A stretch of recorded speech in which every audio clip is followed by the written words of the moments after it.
Et salut à tous, c'est Michel de Channel Architecture. Et voilà, aujourd'hui je vais vous montrer comment installer iOS 10 directement sur votre iPhone, iPod ou iPad. C'est tout simple, vous aurez le lien en dessous de la vidéo, donc c'est très facile. On va le faire donc directement en OTA parce que je voulais le faire directement sur PC, mais je vois qu'il y a eu beaucoup de monde qui le télécharge directement sur PC. J'ai vu que les serveurs étaient saturés, il y avait même beaucoup de bugs sur les serveurs. Donc on va le faire donc directement sur un OTA, c'est très facile. Il faut avoir juste une bonne connexion Wi-Fi ou une bonne connexion 3G si vous êtes chez Free. Sinon chez un autre opérateur ça risque de faire un peu bizarre. Sinon une bonne connexion, donc faire un bon téléchargement, c'est quand même un iOS 10 et il est quand même costaud quand même, ça fait quand même 2 Go et quelques, 2 Go et quelques. Donc c'est assez gros comme dossier, donc voilà, à le tester gratuitement comme développeur, donc il n'y a vraiment aucun souci, il n'y a pas de blocage dessus et vous n'aurez pas l'erreur 14 qu'il y a eu depuis ce matin. Il y a eu beaucoup d'erreurs 14 sur iTunes en le faisant directement sur PC, quand autant en le faisant on n'a pas cette fameuse erreur. Donc on va le faire donc directement sur un iPhone 5S. On va aller faire un gros plan donc directement sur l'iPhone 5S pour vous expliquer exactement comment il faut manipuler tout ça. Et puis voilà, on se rejoint tout de suite. Donc voilà, comme vous voyez, on est donc directement sur Puce Safari. Donc le lien se retrouvera toujours en dessous de la vidéo. Je vous le mettrai, vous aurez juste à cliquer. Ça va être basculé donc directement sur Safari. Si par exemple vous avez un problème que c'est basculé donc directement sur Google, il faudra aller dans les réglages de chez iOS et rectifier le tir parce que en faisant un téléchargement, on peut choisir chez iOS, directement sur Safari ou directement sur Google. Donc c'est dans les réglages à faire la modification, sinon ça devrait fonctionner à merveille. Donc vous avez ce lien qui est ici, on va faire accéder. Alors quand vous êtes ici, au lieu de faire ouvrir dans l'application comme c'est un dossier Dropbox, en fait vous allez cliquer donc directement ici. Là vous allez faire téléchargement direct, donc on va attendre un tout petit peu. Ça va faire une ouverture de page comme si vous installez un profil en fait, hein, ça va installer un profil.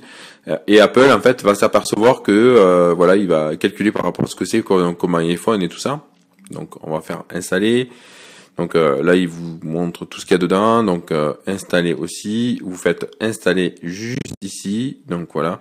Vous faites installer. Redémarrage nécessaire. Redémarrage. OK. Plus tard on va faire un redémarrage de mon iPhone. Donc elle attend encore un tout petit peu que votre iPhone redémarre. Ne vous inquiétez pas, ça met toujours un petit peu de temps. On va attendre un tout petit peu le temps qui est le redémarrage. Donc là il est en train de s'éteindre. Donc dès qu'il est bien éteint, voilà, il est en train de se rallumer. Donc on est bien dessus. Donc on reste dessus, on attend toujours un tout petit peu. Vous allez voir, il n'y a vraiment aucun souci à faire. Alors, on attend encore un tout petit peu. Donc il est directement sur la pomme. Il faut être vraiment patient quand on est en train de faire un téléchargement comme ça. Surtout en essayant la version iOS 10, ça ne sert à rien de se compliquer la vie dessus. Donc si vous avez un moindre trépied, quelque chose, un support et tout ça technique, donc voilà.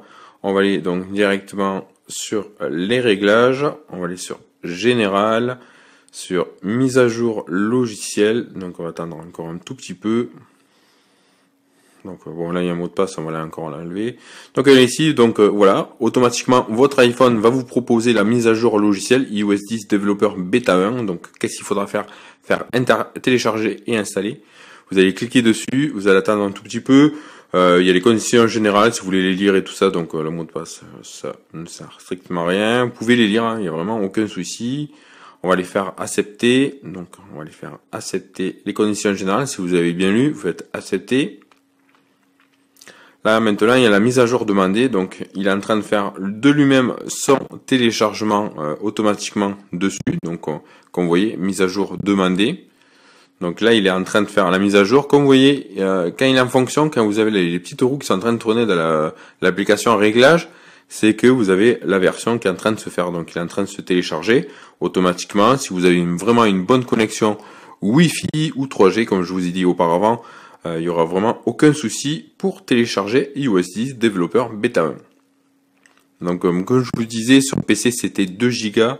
Là on était à 1 Go et quelques. Donc là il me reste environ 25 minutes.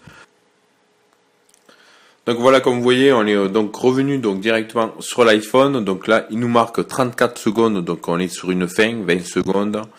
Donc on est vraiment sur la fin du téléchargement de iOS 10. Donc maintenant que ça s'est téléchargé, il faut que maintenant ça s'installe. Donc on attend encore un tout petit peu. 7 secondes. Allez, encore un tout petit peu, on va attendre.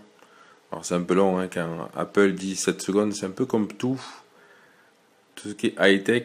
On nous dit toujours quel est le temps, mais je crois que le temps de préparation de la mise à jour, donc ça prépare bien la mise à jour, c'est bien écrit en français, que ça aurait pu être écrit d'une autre langue.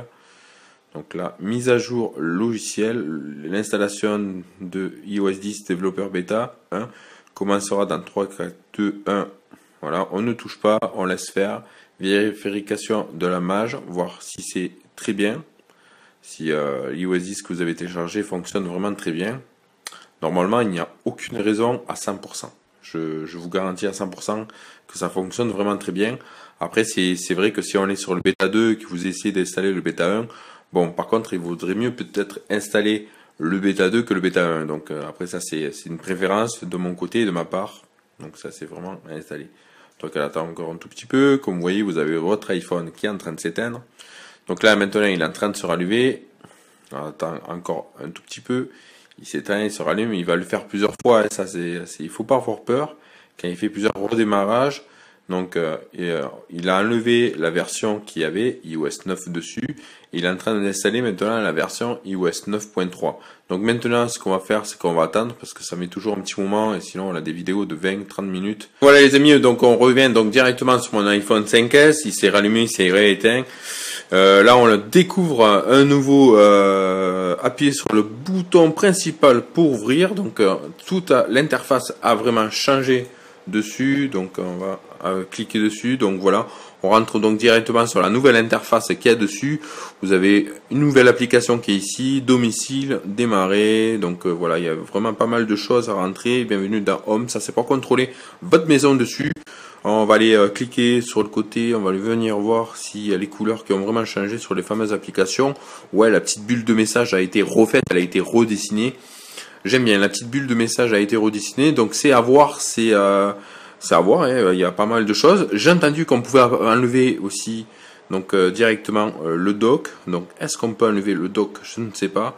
Donc l'interface a changé un tout petit peu. On a une application Siri qui arrive ici. On clique dessus, on vient donc directement sur Siri. Siri a sa propre petite application qui va avec. Donc ça peut être vraiment très bien. Donc on va rentrer dessus. Donc on va aller chercher les générales, le général. Information, on va aller sur information et iOS 10.1, donc le bêta, hein, la version 10.0. Donc on l'a vraiment bien installé, mise à jour logiciel 10.0, le logiciel est à jour, donc ça c'est vraiment très bien. Hop là, je repars trop vite. Ouh là, on est rentré donc directement sur le côté. Ah oui, il y a carrément qui a tout changé. On va sur le côté de votre iPhone, il y a vraiment des nouveautés, on peut slider, c'est vraiment sympa, on va faire une modification, on peut vraiment tout bien gérer sur le côté, c'est des nouveautés, hop, on va revenir dessus, la barre recherche existe toujours, le centre de contrôle, waouh, il a été redessiné, vraiment de belles choses. Le centre de groupe, ben ouais, c'est vraiment tout a changé, tout a été vraiment, ben c'est assez sympa. Donc voilà, j'espère que cette vidéo vous a plu. N'hésitez pas à laisser un petit j'aime, un petit commentaire si vous êtes nouveau à vous abonner. Vous pouvez partager au maximum comment installer iOS 10 gratuitement et très facilement en suivant mon tuto qui est très explicatif. Maintenant, ce qu'il faudra faire, c'est que je vais vous présenter tout ce qu'on peut retrouver donc directement sur iOS 10, que peut-être ça vous fera partir d'un fameux jailbreak, ou de jailbreaker, ou si vous êtes sur une version 9.2 que vous voulez attendre un jailbreak qui sorte pour cette version. Si vous voulez pas attendre, si vous voulez passer sur la version iOS 10 et l'essayer, après il y a un jailbreak qui risque de sortir le 17 juin, je ne suis pas sûr, mais je pense qu'il y aura vraiment pas mal de choses à faire. Nous voilà, on a fait tout le tour avec vous. Et je vous dis à très bientôt pour une prochaine. Salut!